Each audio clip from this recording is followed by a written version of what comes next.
สำหรับผู้ใดที่ดาวน์โหลดและเจอปัญหาดาวน์โหลดบ่ได้แบบนี้เนาะให้ไปแก้อยู่บนนี้เข้ามาคำว่า Tool แล้วลงมาให้ดาวน์โหลดจำ3 เม็ดเท่านี้แล้วเข้ามา Setting เราเปลี่ยนจากตัวนี้ให้เป็น Ultimate กดโอเค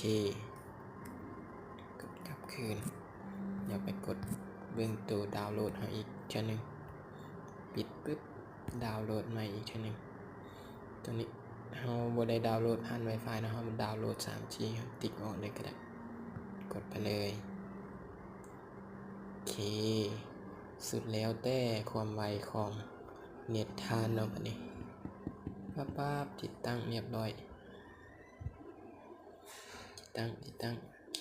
เปิด Wi-Fi ดีกว่าไวดีผิดไปปั๊บโอเคดาวน์โหลดแล้วครับแล้วก็กดเปิดมาเลยยอมรับกดใส่เบอร์โทรเอาเข้าไป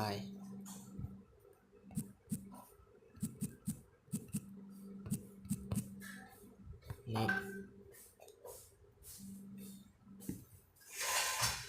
มันจะถามขึ้นมาตัวนี้ให้กดโอเคเข้าไปแล้วมันจะขึ้นตัวนี้กด Open Setting ปั๊บแล้วมาซอกคำว่า Permission ตัวนี้เนาะกดเข้าไปให้เปิดยอมรับเปิดทุกตัวเลยเปิดเลยตัวใดมันเป็นสีแดงเปิดไปมาเลยโอเคได้กลับมากดกลับกดโอเคอีกทีนึง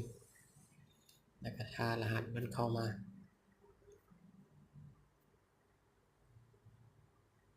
เรียบร้อยแล้วได้แล้ว